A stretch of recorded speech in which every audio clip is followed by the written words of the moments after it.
લોકો કહે છે કે શાંતિ જોઈએ છે, શાંતિ મળતી નથી. જો શાંતિ જોતી હોય ને તો સ્મશાનમાં જઈને રહેવું, કારણ કે જીવતા માણસની અંદર લોહીનો ઉકળાટ ના હોય ને તો એ લોહી નથી, એક પાણી છે. લોકો કહે છે કે ચૂપ રહી જાઓ, અરે વતન લૂંટાઈ રહ્યું છે, ક્યાંથી ચૂપ રહીએ? આ ધરતી માતાના ખોળામાં બાળપણમાં આપણે રમ્યા હતા, એ માટીની કિંમત ચૂકવવાનો સમય આવી ગયો છે. લોકો કહે છે કે કરિયર બનાય. તારું કરિયર શું છે?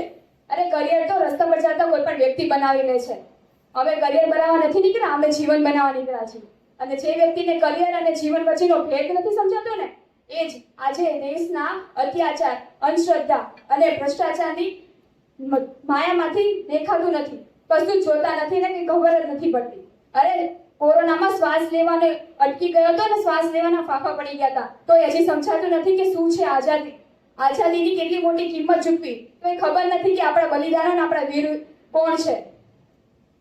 કઈ નહીં, આ બધી વાત તો બધાએ કરી, પણ હું એક સંકલ્પ લઉં છું કે હું એક એવી રણભૂમિ તૈયાર કરીશ, એવું એક મેદાન તૈયાર કરીશ, જેને તમે શાળા કે કોલેજ કહીશો, પણ મારા માટે તે એક રાષ્ટ્ર નિર્માણ કરવાનું એક કારખાનું હશે, જેમાં હું વ્યક્તિત્વનું નિર્માણ કરતા એવા બાળકો તૈયાર કરીશ કે જે આ રાષ્ટ્રને, એક સમાજને, એક આગળ વધતું એક વિશ્વ ગુરુ તરફ લઈ જશે ભારતને. અત્યારે આપણે જોઈએ છીએ કે અલગ અલગ જગ્યાએ સમસ્યા તો દેખાય જ છે, પણ ક્યાંય એનું સમાધાન નથી જોવા મળતું. અને ત્યારે જ તે આ સમસ્યાનું સમાધાનના ભાગરૂપે વ્યક્તિત્વ ઘડતર અને ચારિત્ર્યનું ઘડતર થશે. હું આ કામ કેવી રીતે કરીશ અને તેના ભાગરૂપે હું તમને કહું છું કે વેદાંતિક સાયન્સ એન્ડ લાઈફ મેનેજમેન્ટના ભાગરૂપે અહીંયા ઊભી છું. આ કોર્સની મદદથી, આ કોર્સના લીધે જ મારા હૃદયનું ઉત્પન્ન થયેલું બીજ, જેને તેના જ્ઞાન વડે એક સિંચન કરીને એક જ્વાળામુખી બનાવ્યું છે, તેના થકી મારા વિચારનો વિકાસ થયો છે. અને તેના થકી જ હું આજે અહીંયા ઊભી છું અને મારા વિચારને તમારી સમક્ષ પ્રસ્તુત કરું છું. લોકો કહે છે કે આ કામ કેવી રીતે થશે? આ કામ જેટલું લાગે છે તેટલું સરળ નથી. તેનો સમય લાંબો છે, કઠિન છે, પણ મારો એકમાત્ર ધ્યેય અને એકમાત્ર અગ્રતા આ કાર્ય જ છે. અત્યારે આપણે પોતાની આજુબાજુમાં અને જોઈએ છે કે કામ કરવું, પણ કેવી રીતે? મારી બધી જ શક્તિ, બધી જ તાકાત લગાવવા માટે હું તૈયાર છું. મારી સાહસની પરાકાષ્ઠતા વટાવી પડે તો વટાવીશ, કુરબાની કરવી પડશે તો કરીશ, કિંમત ચૂકવવી પડશે તો કિંમત ચૂકવીશ, ત્યાગ માંગશો તો ત્યાગ કરીશ, પણ હું બધું જ કરવા તૈયાર છું. પાછી પાની નહીં કરું. જે કહેશો એ કરીશ અને આ દેશ માટે કરીશ ને આ રાષ્ટ્ર માટે કરીશ, આ સમાજ માટે કરીશ.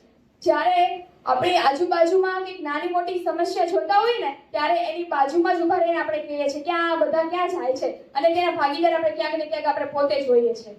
ખબર નહીં ક્યાં જશે, શું થશે એ કે ખબર જ નથી, પરંતુ એના ભાગરૂપે હું આ દેશના 100 વર્ષના શતાબ્દી મહોત્સવ, જ્યારે દેશ ઉજવતો હશે, આઝાદીના 100 વર્ષની ઉત્સવ થતો હશે, ત્યારે હું દેશને 250 નચિકેતા ભેટમાં આપીશ. જે એક રાષ્ટ્ર, એક એવું રાષ્ટ્ર કે એક ચારિત્રવાન રાષ્ટ્ર એને સોંપીશ કે જે આ દેશને આગળ લઈ જશે. અને યાદ રાખજો, એવા ચારિત્રવાન વ્યક્તિ બનાવવામાં આવે છે કે જે એક દેશને ચલાવશે. અને અહીંયા જે ઉપસ્થિત જેટલા લોકો છે, જેટલાએ બોલ્યું, અમારા મિત્રોએ જે બધાએ, એ લોકો કઈ હવામાં વાતો નથી કરતા, એ કમિટમેન્ટ સાથે કહે છે કે આ થશે, આટલા સમયમાં થશે, આટલી મર્યાદામાં થશે ને આટલી કિંમત ચૂકવીને હું કાર્ય કરીશ. કોઈ હવામાં વાત કરીને જતું નથી રહેતું. અને વાત કરી કે નચિકેતા મારા, તો નચિકેતા એક એવા હશે કે જે સરહદ પર ઉભેલા એક ફૌજી જેવા લોખંડી પુરુષ હશે, જે દરિયાની જેમ વહેશે અને જ્યાં ત્યાં ફેલાયેલી આપણી ગંદકી છે ને એને સાફ કરવામાં તે 100% ઉત્પન્ન રહેશે અને હાજર રહેશે અને તેની 100% કેળવણી સાથે તે કરી શકશે.